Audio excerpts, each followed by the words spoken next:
When my daughter shouted, "You will either serve my husband or get out of my house," I did not respond in anger. Instead, I smiled, took my suitcase and left, leaving behind the house I had paid for with my life. She was waiting for me to break down, as usual, but this time everything was different. A week later, I had 22 missed calls, and that was far from the end of my plan. They will regret their words and their actions.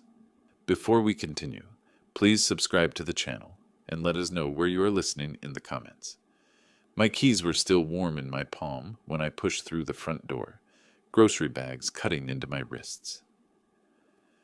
The Saturday afternoon light filtered through the living room curtains, casting everything in that soft spring glow that usually made me smile.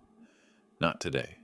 Harry was sprawled in my leather recliner, Martha's last gift to me before the cancer took her. His stockinged feet were propped up, a half-empty beer bottle dangling from his fingers. The remote control rested on his belly like he owned the place, which I suppose he thought he did. Old man, he didn't even look up from the basketball game. Grab me another beer from the fridge while you're up. I set the grocery bags down slowly, feeling the weight of the milk cartons and bread loaves. The plastic handles had left red marks across my palms. "Excuse me?" "You heard me." Harry's eyes stayed fixed on the television screen. "Corona, not that cheap stuff you drink." Something cold settled in my chest. I'd bought those Coronas specifically for him. Spent my Social Security money on beer I'd never touch. "Harry, I just walked in. I need to put these groceries away." Now he looked at me. His face carried that familiar expression, the one that said I was being unreasonable. Difficult. "What's the big deal? You're already standing. I'm comfortable." "The big deal is that this is my house." Harry's feet hit the floor with a thud. He stood slowly, using his height advantage like a weapon. At 30, he was bigger than me, broader, but I'd been dealing with difficult people long before he was born. "Your house? Funny. Because your daughter and I live here. We pay the bills. With my money. Details." He stepped closer, beer still in hand. "Look, Clark, we can do this the easy way or the hard way. You want to keep living here peacefully? You play ball. Simple as that." The kitchen door swung open. Tiffany appeared, her blonde hair pulled back in a messy ponytail, dish towel in her hands. She took in the scene. Harry standing over me, the tension thick enough to choke on. "What's going on?" Her voice carried that warning tone I remembered from her teenage years. "Your father's being difficult," Harry said without taking his eyes off me. "I asked him to get me a beer, and he's making it into some kind of federal case." Tiffany looked at me with disappointment, like I was a child acting out. "Dad, just get him the beer. It's not worth fighting over." But Harry wasn't done. He moved closer, close enough that I could smell the alcohol on his breath. "See, Clark, here's how it's going to work. You live in our house. You contribute. That means when I ask you to do something, you do it. No questions, no attitude." "Our house?" I kept my voice level, even though my heart was hammering. "That's right." Tiffany stepped beside her husband, presenting a united front. "Dad, you need to decide, right now. Either you help Harry and do what he asks, or you can pack your things and leave." The words hung in the air like smoke. I looked at my daughter, searching for any hint of the little girl who used to climb into my lap during thunderstorms. She stared back with Harry's same entitled expression. "All right," I said quietly. Harry smirked, thinking he'd won. "Good. Now, about that beer." "I'll pack." The smirk died on his face. Tiffany's mouth fell open slightly, like she'd expected me to crumble, to apologize and shuffle to the kitchen like a beaten dog. I turned toward the hallway, leaving the grocery bags where they sat. Behind me, I heard Harry's sharp intake of breath. Tiffany's whispered, "Dad, wait." But I was already walking toward my bedroom, my footsteps steady on the hardwood floor. Martha and I had refinished together 20 years ago. The suitcase came down from the closet shelf with a soft thump. I'd bought it for our honeymoon to Yellowstone, back when Martha was still alive and the future stretched ahead like an open road. Now it gaped empty on the bed, waiting to swallow what remained of my life in this house. I packed methodically. Underwear, socks, 3 changes of clothes. Not everything, just enough. From the living room came the low murmur of urgent whispers, Harry's voice rising occasionally above Tiffany's softer tones. They were figuring out what to do, how to handle the old man's unexpected rebellion. My hands moved without conscious thought, folding shirts and rolling ties. The photo of Martha went into the side pocket, wrapped in tissue paper. My medications. Reading glasses, the small leather journal where I tracked expenses. When I wheeled the suitcase down the hallway, they stopped talking. Harry had returned to his chair, but his posture was different now. Alert, watchful. Tiffany stood by the kitchen doorway, arms crossed, trying to look stern but failing to hide her uncertainty. Neither of them said goodbye. The car started on the first try, my old Buick reliable as always. I backed out of the driveway without looking at the house, without seeing if they were watching from the window. The 30-minute drive to Pine Lodge gave me time to think. The memories came in waves as I drove through downtown Kalispell. Tiffany's college tuition, $40,000 a year for that fancy private school she'd insisted on. I'd worked overtime at the bank for 4 straight years, taking on extra clients, staying late to review loan applications. My hands cramped just remembering all those forms. Her wedding had cost $25,000. Harry's family couldn't afford their half, so I'd covered it quietly, not wanting to embarrass anyone. The reception hall, the flowers, her dress, everything had to be perfect for my little girl's special day. Then came the house. $80,000 from my retirement savings for their down payment, because young couples needed help getting started. That's what fathers did, I told myself. That's what Martha would have wanted. The monthly payments followed like clockwork. $1,200 for their mortgage, $300 for utilities, $500 for groceries when money got tight. My Social Security check disappeared into their lives piece by piece, and I'd convinced myself it was love. Pine Lodge Motel sat on the outskirts of town, a low building with faded paint and a neon sign that flickered intermittently. The room was small but clean. A bed, a chair, a tiny table by the window. I set my suitcase on the luggage rack and sat heavily on the mattress edge. The silence was different here. Not the comfortable quiet of my own home, but the hollow emptiness of a temporary space. I pulled out my phone and scrolled through the contacts. Bank numbers, insurance companies, credit card services. Numbers I knew by heart from 30 years in finance. Tomorrow was Sunday, but some things could still be done. Some calls could still be made. I opened my laptop on the small table and logged into my online banking. Account balances glowed on the screen. Checking, savings, retirement accounts, numbers that represented a lifetime of careful planning, of denying myself small luxuries so I could take care of my family. The cursor blinked in the search bar, waiting for me to decide what came next. Sunday morning arrived gray and overcast, fitting my mood perfectly. I spread my paperwork across the motel table, like a general planning a campaign. Bank statements, insurance policies, legal documents. Everything organized, everything within reach. The first call went to First National Bank. Sunday banking was limited, but automated systems never slept. "Good morning, Mr. Miller," the representative said after I navigated through the phone tree. "How can I help you today?" "I need to cancel the automatic mortgage payment for 847 Pine Street, the account ending in 4729. A pause. Computer keys clicking. "Sir, I show that payment has been active for 5 years. Are you sure you want to discontinue it?" "Completely sure." "May I ask the reason for the change?" "The homeowners no longer qualify for my financial assistance." More clicking. "Very well, Mr. Miller. The automatic payment will be canceled effective immediately. You should receive written confirmation within 3 business days." The second call was easier. Geico had been insuring both their cars on my policy for 3 years. Harry's Silverado, Tiffany's Honda. $280 every month for vehicles I never drove.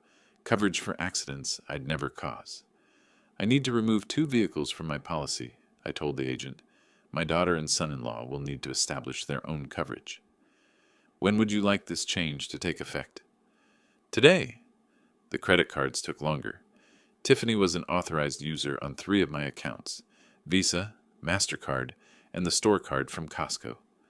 $500 monthly I'd been paying on balances I'd never created, purchases I'd never made. "Mr. Miller, removing authorized users will require them to apply for their own credit," the Visa representative explained. "Any outstanding balances will remain your responsibility, but they won't be able to make new charges."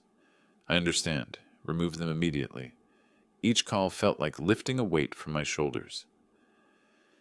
30 years of banking experience had taught me the system's ins and outs, the legal language, the proper procedures. Everything I was doing was completely within my rights.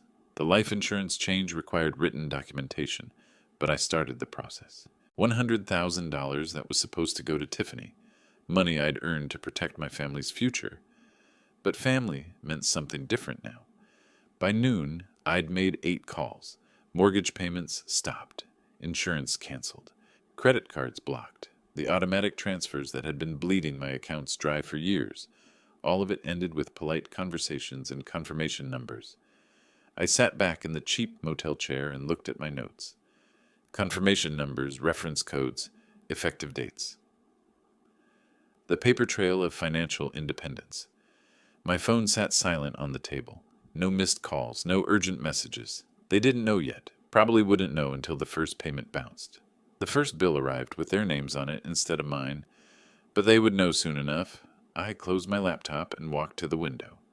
Across the parking lot, an elderly man was loading suitcases into a pickup truck, his wife directing the operation with gentle efficiency. Probably heading home from visiting grandchildren, or maybe starting a long-postponed vacation. I envied their easy partnership, the way they moved around each other with practiced familiarity. Martha and I had been like that once. My phone buzzed against the table. Unknown number. I let it ring. The week passed quietly for me, but apparently not for them. I'd settled into a routine at Pine Lodge. Coffee from the lobby, breakfast at the diner down the street, long walks around Kalispell's quiet neighborhoods. My phone accumulated missed calls, like a collection I had no interest in starting. By Wednesday, there were 12 messages. By Friday, 22. I listened to them in chronological order, watching the progression from confusion to anger to desperation. The first few were almost casual. Tiffany asking if there was some kind of banking error with the mortgage payment. Harry leaving brief, annoyed messages about the car insurance lapsing, but by the middle of the week, panic had crept in. Dad, what the hell is going on? Tiffany's voice cracked with frustration. The bank says you stopped the automatic payment. They want the full amount by Friday, or they'll start foreclosure proceedings. Harry's messages grew increasingly aggressive. Clark, you need to fix this shit right now. I've got people asking questions about my insurance. You're making us look like deadbeats. The later calls bordered on begging. Tiffany crying, promising they'd work something out if I'd just call them back. Harry trying a different approach, claiming he'd been too harsh and wanted to make things right. I deleted each message after listening, feeling nothing but mild curiosity about their growing desperation. Thursday morning brought a knock at my motel room door. Through the peephole, I saw them both. Tiffany in a wrinkled sweater, Harry in his work clothes, both looking like they'd slept badly. I opened the door but didn't invite them in. Dad. Tiffany's eyes were red-rimmed, her usual composure cracked. We need to talk. About what? Harry pushed forward, his face flushed with anger. About the fact that you're trying to ruin our lives over some stupid argument about beer. I'm not trying to ruin anything, I said calmly. I'm simply no longer paying for your lives. The mortgage, Clark. Harry's voice rose. You can't just stop paying the mortgage. That's our house. Actually, it's my house, my name on the deed, my signature on the loan. You two were just guests. Tiffany grabbed Harry's arm as he stepped closer to the door. Dad, please. We can work this out. Harry was wrong to talk to you that way. We both were. But you can't just leave us with no warning, no discussion. You gave me an ultimatum, I reminded her. Do what Harry says or get out. Those were your exact words. I didn't mean it like that. Yes, you did. I looked at my daughter, seeing a stranger wearing her face. You meant every word. You just didn't expect me to choose option 2. Harry tried a different approach, his voice artificially calm. Look, we all said things we didn't mean. But you're talking about our home, our credit, our whole lives. You can't just pull the rug out like this. I can, and I did. I started to close the door. You wanted me to leave. I left. You wanted to handle your own lives. Now you can. Dad, wait. Tiffany's voice broke. What about family? What about everything we've been through together? I paused, looking at her desperate face. For a moment, I remembered the little girl who used to help me rake leaves in the fall, who brought me dandelions she'd picked from the yard. But that little girl had grown into someone who could stand by while her husband humiliated her father in his own living room. Family works both ways, sweetheart, I said quietly. I spent 5 years taking care of you both. When it was time for you to take care of me, you chose him instead. Harry's fake composure cracked. You crazy old bastard, you can't just... I can call the police if you keep raising your voice, I interrupted. This is private property, and you're disturbing the peace. They stared at me, probably seeing me clearly for the first time in years. Not the soft-hearted father and grandfather-to-be, not the convenient bank account with legs, just a man who'd finally learned to say no. Harry grabbed Tiffany's elbow. Come on, we'll figure this out ourselves. They walked back to their car, Harry's swagger replaced by worried hunching, Tiffany looking back over her shoulder like she was seeing a stranger. I watched them drive away, then close the door and return to my laptop. There were still calls to make, still accounts to close. The work of dismantling a relationship was far from finished. I needed coffee and a chance to think clearly. The diner on Main Street had always been my refuge when Martha was alive. She'd meet me there after her doctor appointments, and we'd split a piece of apple pie while discussing nothing important. Tuesday morning found me walking the familiar 3 blocks, my breath visible in the crisp mountain air. The routine felt grounding after yesterday's confrontation. I'd organized my paperwork again this morning, reviewing bank statements and confirmation numbers like a general studying battle plans. The diner's bell chimed as I entered. Coffee steam and bacon grease created that comfortable fog of normalcy I craved. I'd barely settled into my usual corner booth when a familiar voice called out, Clark Miller. Well, I'll be damned. Bob Harrison rose from a table near the window, newspaper folded under his arm. We'd worked together at First National for 15 years before his transfer to the main branch. Bob had handled commercial loans while I managed personal accounts, but we'd shared enough coffee breaks to consider ourselves friends. Bob, I stood to shake his hand. Good to see you. Mind if I join you? Haven't seen you since Martha's service. He slid into the opposite seat without waiting for an answer. Heard you moved out to Pine Lodge. Everything all right? The waitress appeared with coffee before I could answer. I used the interruption to consider how much to share. Bob was trustworthy, but he was also a banker with professional obligations. Family situation, I said finally, needed some space to think things through. Bob nodded slowly, studying my face. That son-in-law of yours tried to pull a fast one on us a few months back. My coffee cup stopped, halfway to my lips. What kind of fast one? Wanted a home equity loan on your house, $50,000. Bob's expression darkened. Claimed it was his property, brought in documentation and everything. The diner's ambient noise seemed to fade. My house? He said he owned my house? That's right. Had some paperwork that looked official at first glance, but when we ran the title search... Bob shook his head. Everything came back to you, of course. Clean title, no co-signers, nothing that would give him any claim to the property. I set my cup down carefully, processing this information. When exactly did this happen? December, maybe January. I handled the application personally because of the amount involved. Bob leaned forward, lowering his voice. Clark, he wasn't just mistaken about ownership. This was deliberate fraud. The documents he brought in were forged. The implications hit me like cold water. 3 months ago, Harry had been planning to steal from me. This wasn't desperation born from our current crisis. This was premeditated deception. Did you report it? We rejected the application and flagged his information in our system. Technically, since no money changed hands, it's a gray area, legally. But I kept copies of everything. Bob studied my expression. You really didn't know about this?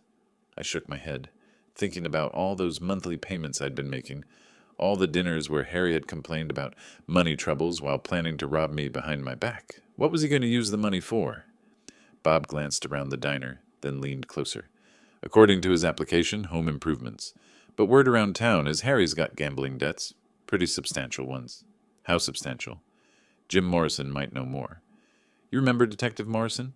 He mentioned something about Harry being a regular at Glacier Peaks Casino. I did remember Jim Morrison. We'd served on the church building committee together, and his daughter had been in Tiffany's graduating class. If Jim had information about Harry's gambling, it was probably accurate. Bob, I appreciate you telling me this. I pulled out my wallet to pay for coffee I'd barely touched. Clark, be careful.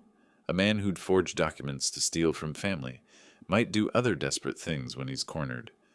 I walked back to Pine Lodge with my mind racing. Harry's beer demand and disrespect suddenly made more sense. He'd already seen me as a mark, a convenient source of cash for his gambling habit. The ultimatum wasn't about establishing dominance. It was about maintaining access to money he believed he was entitled to steal. Back in my motel room, I opened my laptop and created a new document titled Harry Thompson Evidence. Bob's revelation was just the beginning. If Harry had been lying about this, what else had he been hiding? The courthouse closed at 5 p.m. I had 1 hour to file the paperwork that would change everything.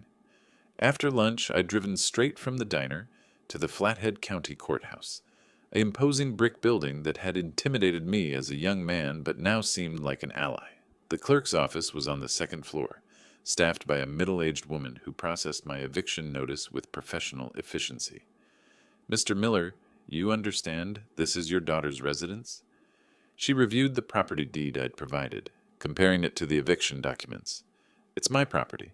The residents have violated the terms of their occupancy." "What terms would those be?" I'd prepared for this question. "Verbal agreement requiring mutual respect and contribution to household expenses." "Both conditions have been breached." She stamped the papers with practiced authority. 30-day notice period begins today. If they contest, we'll schedule a hearing. Otherwise, the sheriff will serve final papers after the deadline. "How long before they receive this?" "Sheriff's Department handles service of process, usually within 48 hours. I thanked her and collected my copies, feeling the weight of legal authority behind my actions. No more financial manipulation or emotional blackmail. Everything was going through proper channels. Now, my next stop was the police station. Detective Jim Morrison's office was tucked in the back corner of the building, a cramped space dominated by filing cabinets and coffee-stained paperwork. Jim had aged since I'd last seen him. More gray hair, deeper lines around his eyes, but his handshake was still firm.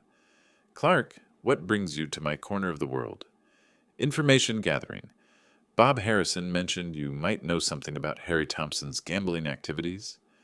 Jim's expression shifted to professional interest. "Your son-in-law? What's the context here?" I explained the situation briefly. The ultimatum, my departure, the discovery of Harry's attempted loan fraud. Jim listened without interrupting, occasionally making notes. "Harry's definitely known at Glacier Peaks," Jim said when I finished.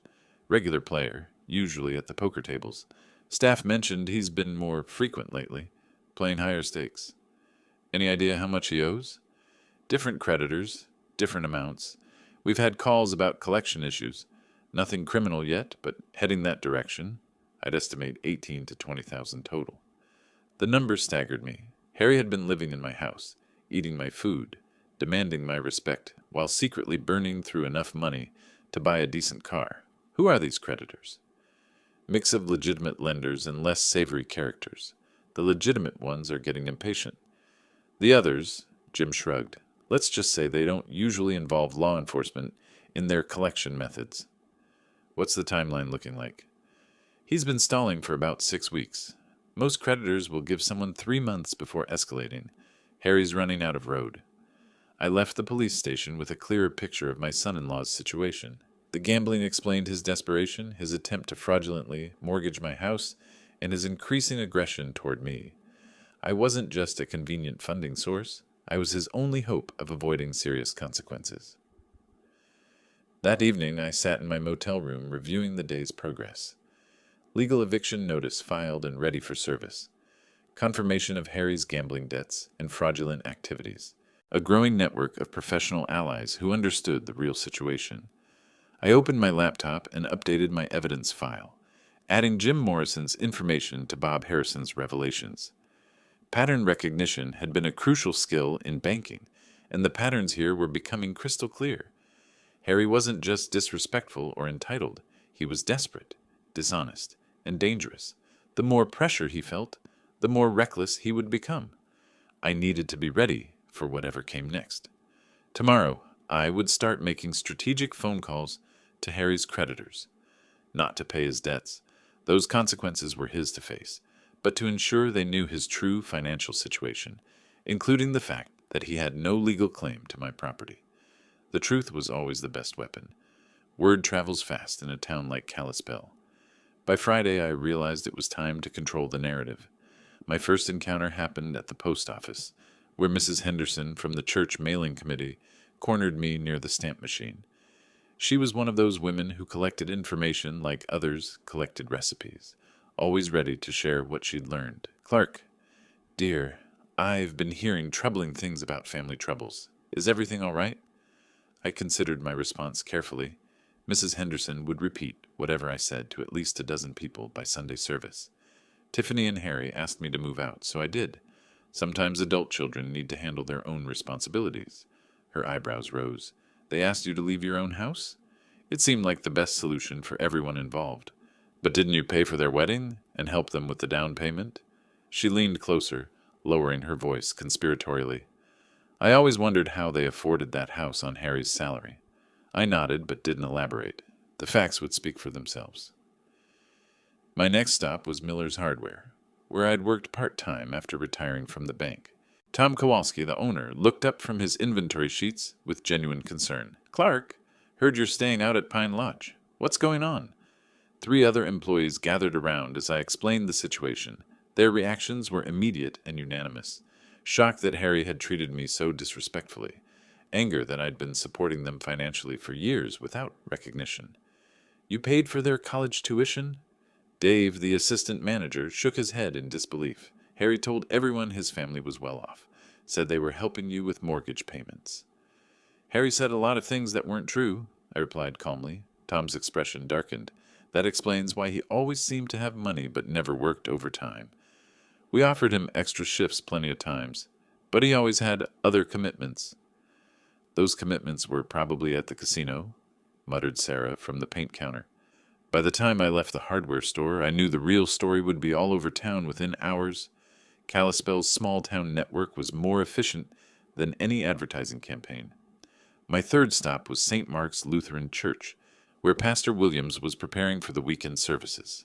He invited me into his office, offering coffee and a chair that had comforted many troubled parishioners over the years. "Clark, several people have mentioned they're concerned about you. Can you help me understand what's happening?" I appreciated Pastor Williams' direct approach. He wasn't fishing for gossip. He was trying to help a member of his congregation. "Pastor, I've been financially supporting my daughter and son-in-law for 5 years. Last weekend they made it clear that my presence in the house was conditional on my following Harry's orders. I chose to leave, rather than accept that arrangement. That must have been incredibly painful." "It was clarifying," I said honestly. "I love my daughter, but I won't be treated like a servant in my own home." Pastor Williams nodded thoughtfully. "Sometimes loving someone means allowing them to face the consequences of their choices. It sounds like you've been protecting them from those consequences for a long time." "Too long, I think."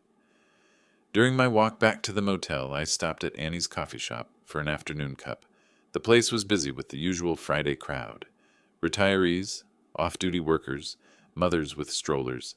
I found a small table in the corner and listened to the conversations flowing around me. Heard Harry owes money all over town. "Clark Miller's been paying their bills for years." Always seemed odd how they lived so well on his salary. The information was spreading exactly as I'd expected. Small towns were like organisms. They processed information quickly and efficiently, separating truth from fiction through collective wisdom. My phone rang as I was leaving the coffee shop. Mrs. Patterson, my next-door neighbor for 20 years. "Clark, I hope you don't mind me calling. I wanted you to know there's been a lot of shouting at the house lately. Mostly Harry, but Tiffany too. Yesterday the police drove by twice. Thank you for letting me know, Mrs. Patterson. I appreciate you keeping an eye on things.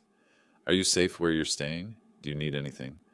The genuine concern in her voice reminded me that community support came in many forms. "I'm fine, thank you. Just taking things one day at a time." That evening I sat in my motel room reviewing the day's conversations. The social pressure was building naturally, without any vindictive effort on my part. People simply recognized injustice when they saw it clearly. My phone rang again. Unknown number, but I recognized the area code. One of Harry's creditors, most likely. I let it go to voicemail, then listened to the message. This is Marcus Webb from Frontier Financial Services. We're looking for Harry Thompson regarding a past due account. Please call us at your earliest convenience. They were calling me because Harry had probably listed my house as his address on credit applications. More evidence of his deception, more proof that he'd been planning to make me responsible for his debts. I deleted the message and opened my laptop. Time to update my evidence file with today's discoveries. I should have expected them to fight back. Harry never was one to go down quietly. Saturday morning started peacefully enough. I was reviewing bank statements over coffee when my phone began ringing.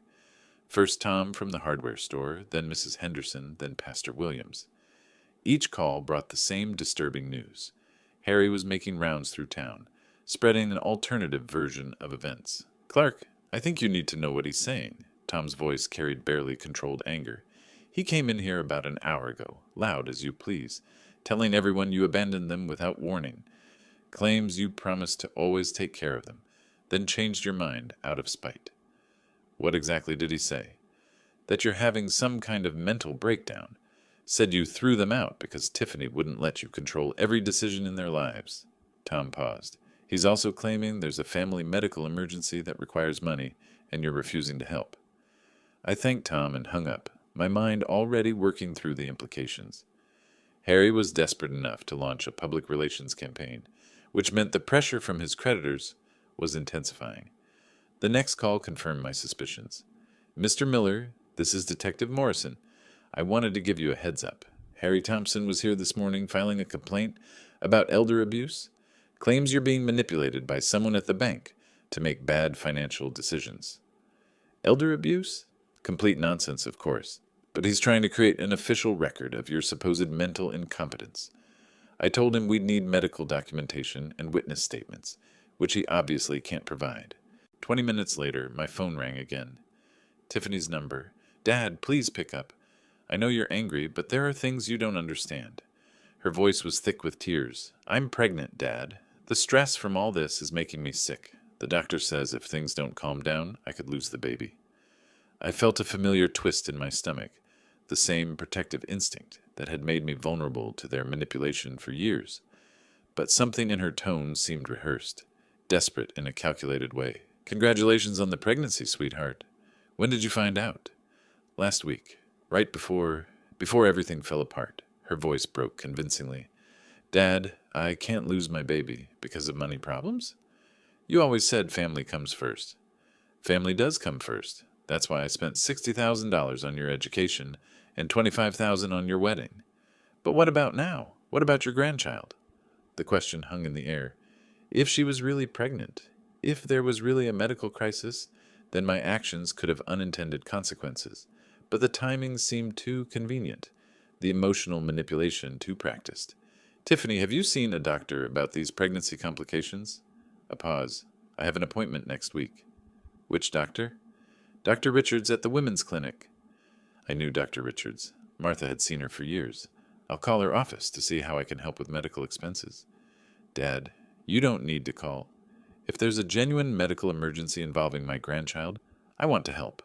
Dr. Richards will know the best way to handle things." Tiffany's voice became sharp. "You can't just call my doctor. That's private information. You're right.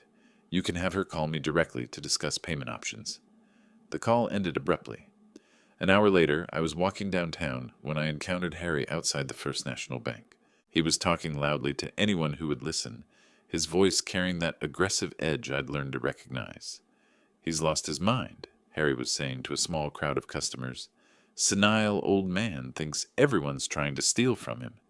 Kicked his own pregnant daughter out of the house over nothing." I approached calmly, and the crowd noticed me before Harry did.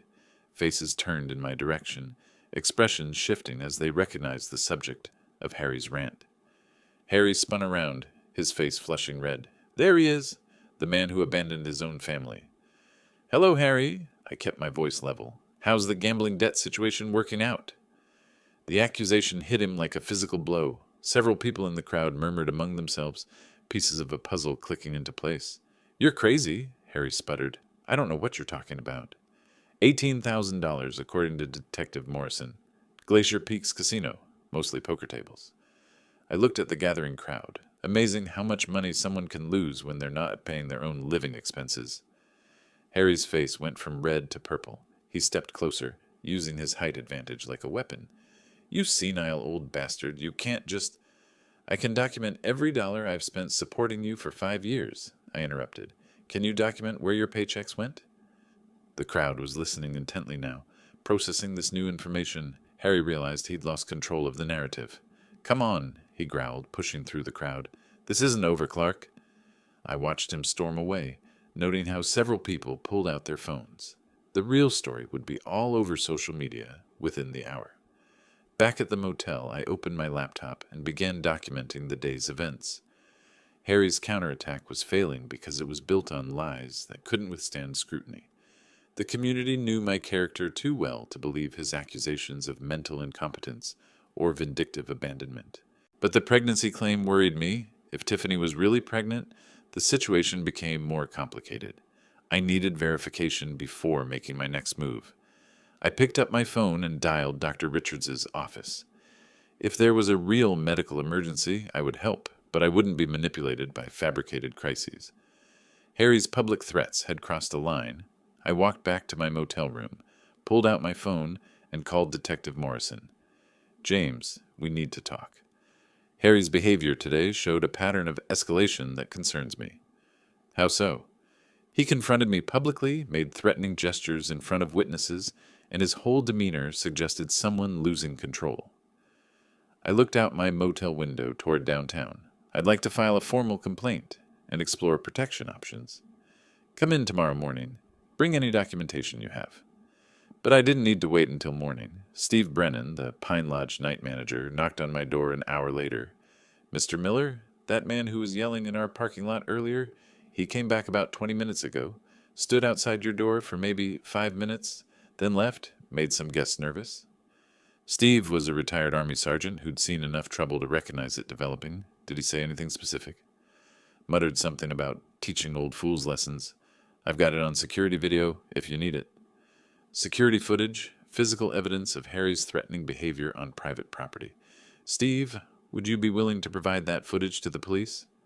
Absolutely. Guy like that shouldn't be intimidating elderly residents. The next morning, I arrived at the police station with Steve's security, USB drive, and a written timeline of Harry's escalating behavior. Detective Morrison reviewed everything with professional thoroughness. Clark, this shows a clear pattern of intimidation.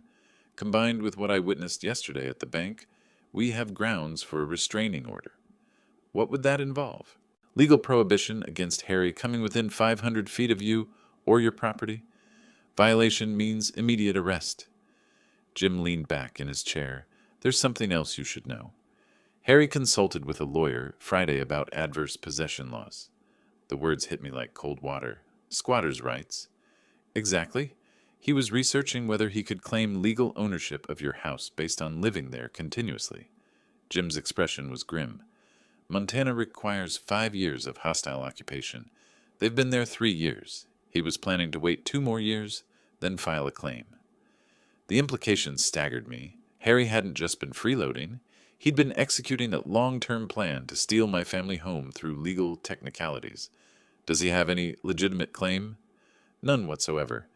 Adverse possession requires hostile occupation without the owner's permission. Since you gave them permission to live there and they never paid rent or property taxes, there's no legal basis. Jim pulled out a file folder.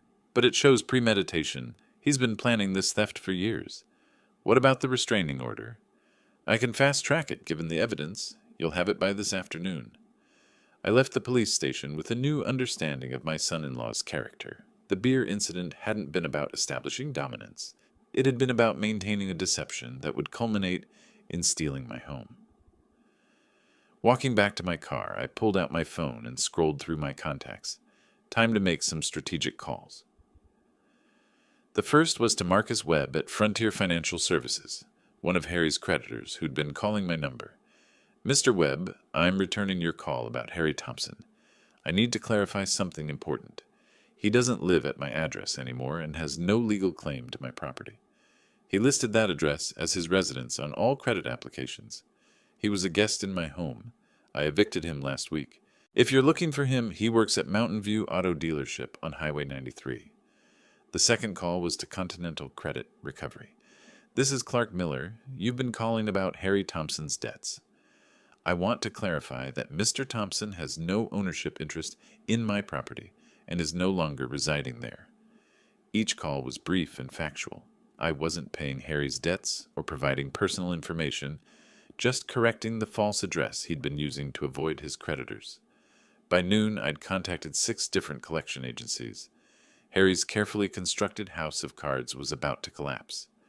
That afternoon, Judge Morrison signed my restraining order. Harry Thompson was now legally prohibited from coming within 500 feet of me or my property. Violation would result in immediate arrest and possible jail time. I drove back to Pine Lodge feeling the satisfaction of justice properly applied. Harry had spent 3 years planning to steal my home. Now he couldn't even approach it legally. My phone buzzed with a text from an unknown number. "This isn't over, old man." I forwarded the message to Detective Morrison, then blocked the number. Evidence collection had become second nature. Monday morning, I filed the restraining order. By noon, I was watching Harry's world collapse from multiple directions. The courthouse clerk stamped the final copy with efficient authority. "Mr. Miller, this order is effective immediately. Any contact or approach within 500 feet constitutes a violation." I thanked her and walked to my car, knowing the sheriff's deputy would serve Harry the papers within hours. My phone was already ringing. "Clark, this is Mike Brennan from Mountain View Auto." Mike was Harry's boss, a decent man who'd built his dealership on reputation and trust. "I need to ask you something directly. Are the things Harry's been saying about you true?" "What has he been saying?" "That you had some kind of breakdown and threw him out because of dementia. That there's a family medical emergency and you're refusing to help." Mike's voice carried skepticism. "Thing is, Clark, I've known you for 20 years. This doesn't sound like the man who co-signed my son's first car loan." "Mike, Harry gave me an ultimatum to obey his orders, or leave. I chose to leave. There's no medical emergency, and my mental faculties are fine, as my banker, lawyer, and police detective can confirm." A long pause. I was afraid of that. "Clark, I've got 3 customers today who mentioned Harry owing them money. One recognized him from the casino. This is affecting my business." "I understand. I'm going to have to let him go. Can't have this kind of controversy around customers who trust us with major purchases." 20 minutes later, I was having coffee at Annie's when I saw the first debt collector pull up to my former house, Continental Credit Recovery, based on the magnetic door sign. I'd spoken with them Friday about Harry's false address claims. My phone rang. "Tiffany's number? Dad, there are men at the house asking about Harry's debts. They want to know about our assets, our income, everything." Her voice carried genuine panic now. "What did you tell them?" I told them the truth, that Harry doesn't own my property and no longer lives there. "But they're talking about garnishing wages, seizing assets." "Dad, I don't understand any of this."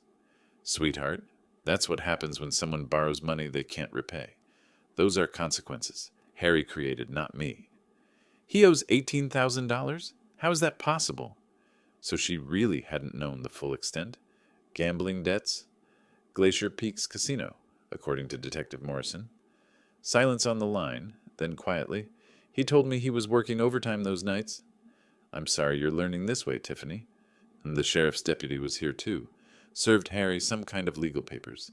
He's been ranting and throwing things ever since. The restraining order. Harry was probably just realizing that his options had evaporated completely. "Dad, he's talking about leaving town. Says there's nothing left here for him." Her voice cracked. "What am I supposed to do?" "Make decisions based on who Harry really is, not who you hoped he was." That evening I parked across the street from my former house and watched the chaos unfold. 3 different creditor vehicles had visited during the day. Mrs. Patterson next door waved at me sadly. She'd been watching the situation develop with the concern of a longtime neighbor. Through the living room window, I could see Harry and Tiffany arguing. His gestures were aggressive, desperate. Hers looked defensive, frightened. The fairy tale marriage built on my financial foundation was crumbling as reality intruded. My phone buzzed, a text from Steve at Pine Lodge. That guy tried to get in the building again, told him about the restraining order. He left, but he was really angry. I forwarded the message to Detective Morrison. Harry was violating the restraining order within hours of being served. His desperation was making him reckless, which made him dangerous, but it also made him predictable. A desperate man with gambling debts, no job, and legal troubles had limited options. He could face his responsibilities like an adult, or he could run. Given what I'd learned about Harry's character, running seemed most likely. I drove back to Pine Lodge considering the implications. If Harry fled town to escape his creditors, what would happen to Tiffany? Would she go with him, choosing loyalty to a man who deceived her for years? Or would she finally see him clearly and make a different choice? Either way, the consequences were theirs to face. I'd spent 5 years protecting them from reality. That protection had ended the day they asked me to choose between my dignity and their demands. I'd chosen dignity. Now they could choose their own path forward. 2 days of watching their desperation was enough.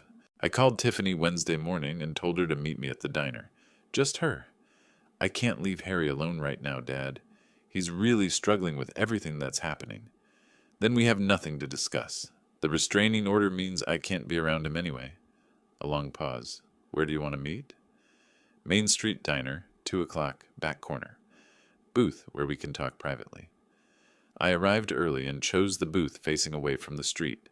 I wanted this conversation to focus on words, not worried glances at passing cars. When Tiffany arrived, she looked older than her 28 years. Stress lines around her eyes, nervous fidgeting with her purse strap, she slid into the opposite seat and immediately started talking. Dad, I know you're angry, but Harry's lost his job, and these debt collectors won't leave us alone.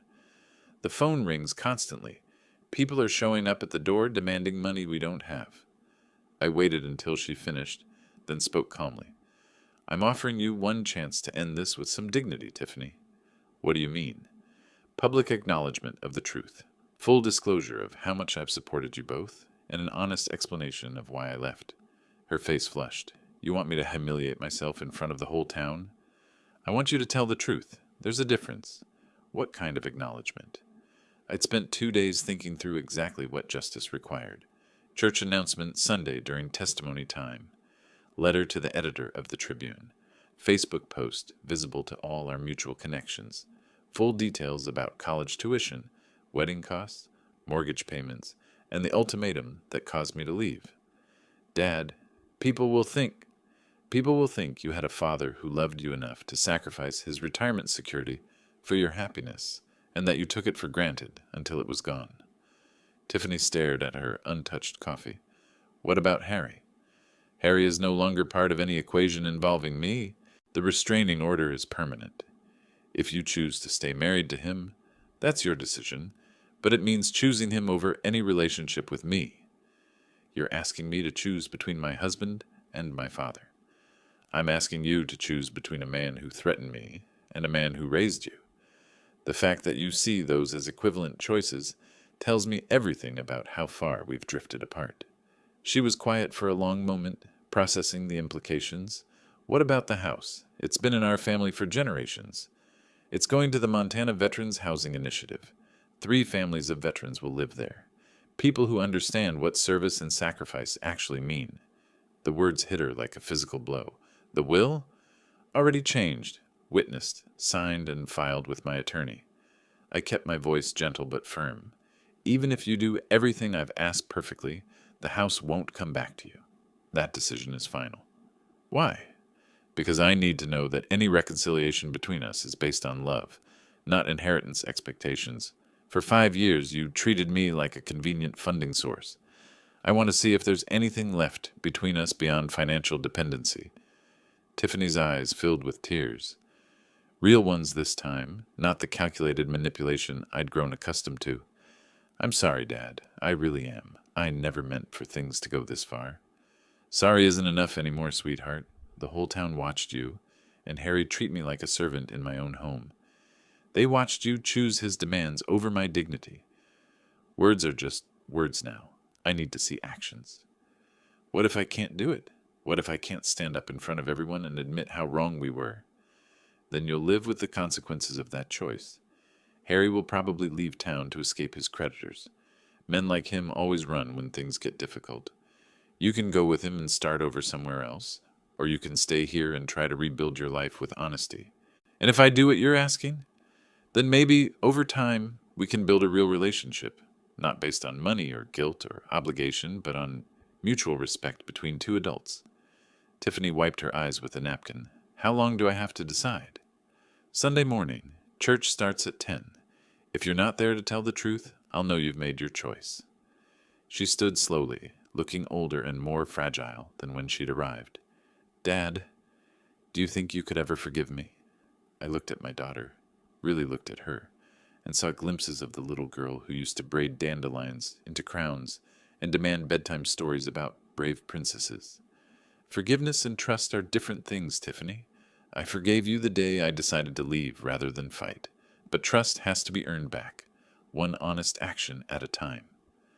She nodded and walked toward the door, shoulders bent under the weight of a decision that would determine the rest of her life. I remained in the booth, watching her drive away. Sunday was 4 days away. By then, I would know whether my daughter had the courage to choose truth over comfort, responsibility over loyalty to someone who had never deserved it. Sunday morning arrived clear and cold. I walked into St. Mark's, wondering if Tiffany would find the courage to tell the truth. The sanctuary was fuller than usual. Word had gotten around about some kind of family announcement. I took my regular pew 3 rows from the front and waited. Pastor Williams began the service with familiar hymns and readings, but I could feel the congregation's anticipative energy. When testimony time came, Tiffany stood from the back row. She looked small walking down the center aisle, but her steps were steady.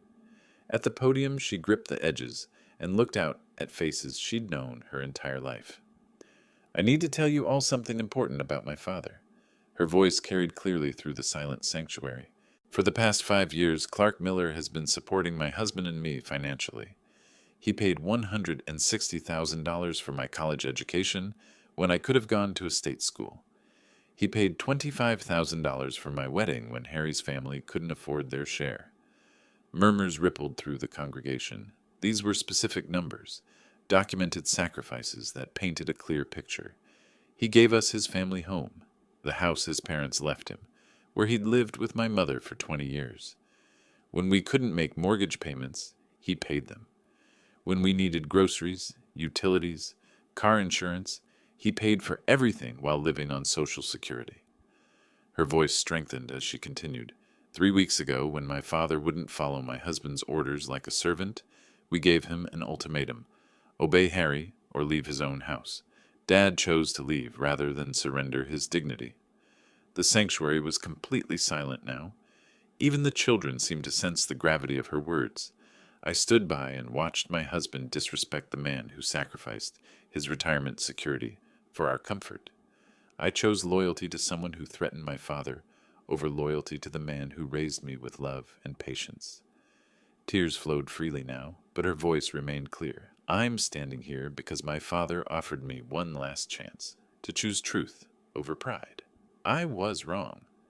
Harry was wrong. My father deserved gratitude and respect, and instead we gave him ultimatums and demands. She looked directly at me. Dad, I'm sorry isn't enough for what we put you through, but I'm hoping it's a start. The congregation erupted in supportive murmurs as Tiffany returned to her seat. Pastor Williams approached the podium with tears in his own eyes. Sometimes the hardest courage is admitting our mistakes publicly. Tiffany has shown that courage today, and her father has shown us what dignity looks like under pressure. After the service, people approached me with embraces, handshakes, and words of support. Mrs. Henderson squeezed my hand. We all suspected you were helping them financially, Clark. What we didn't know was how they repaid your kindness. Tom from the hardware store clapped my shoulder. That took real character, what you did. Setting boundaries isn't easy when family's involved, but the most meaningful moment came when Tiffany approached me outside the church. The letter to the Tribune will run Wednesday. The Facebook post goes up tonight. She hesitated. Harry left town yesterday, packed his truck while I was at work, and disappeared. No forwarding address, no note, nothing. I wasn't surprised. Men like Harry always ran when confronted with consequences. I'm sorry your marriage ended this way. I'm not, she said quietly. I filed for divorce this morning, found out he'd been using my credit cards for gambling without telling me. The debts are worse than we thought. 3 months later, I stood in the front yard of my former family home, watching 3 veteran families move into the transitional housing units the Montana Veterans Housing Initiative had created. The house had been renovated into separate apartments, each family getting privacy while sharing common areas. Staff Sergeant Maria Santos, recently returned from deployment, directed her 2 children toward the playground equipment donated by local businesses. Mr. Miller, this opportunity means everything to us. Thank you for choosing veterans for this gift. Veterans understand sacrifice, I replied. This house should serve people who've actually earned it. My own life had settled into peaceful routines at the lakeside cabin I'd purchased, with money no longer flowing to ungrateful dependents. Morning coffee on the deck overlooking Flathead Lake, afternoon fishing, evening reading, simple pleasures that felt luxurious after years of financial stress and family drama. The cabin was small but perfectly suited to my needs. 2 bedrooms, a kitchen where I could cook actual meals instead of eating restaurant food constantly, and a dock where I could launch my small fishing boat. My phone buzzed with a text from Tiffany. Dad, I'm 3 months into counseling and learning a lot about healthy relationships. Could we try having coffee sometime? I'd like to earn your trust back, one conversation at a time. I smiled, looking out at the lake where an osprey was fishing in the shallows. Tiffany had kept her word about the public acknowledgments. The newspaper letter had been thorough and honest. The Facebook post had generated dozens of supportive comments from community members who finally understood the real story. More importantly, she was taking responsibility for rebuilding our relationship instead of expecting forgiveness without effort. I typed back, "Coffee sounds good. Saturday morning at the diner?" Her response came immediately. "I'll be there. And Dad, thank you for not giving up on me completely." I set the phone aside and watched the osprey rise from the water with a fish in its talons. Sometimes patience and dignity were rewarded, even when the wait seemed endless. The sun was setting over the Rockies, painting the lake surface gold and orange. In the distance, I could hear children laughing at the veterans' housing complex, families building new lives in the home where I'd learned the difference between generosity and enabling. Justice served, dignity preserved, and maybe, just maybe, a daughter ready to earn back her father's trust through honest effort rather than emotional manipulation. It had been worth the wait. If you liked this story, please like this video, subscribe to the channel, and share your impressions of this story in the comments. To listen to the next story, click on the box on the left. Thank you for watching.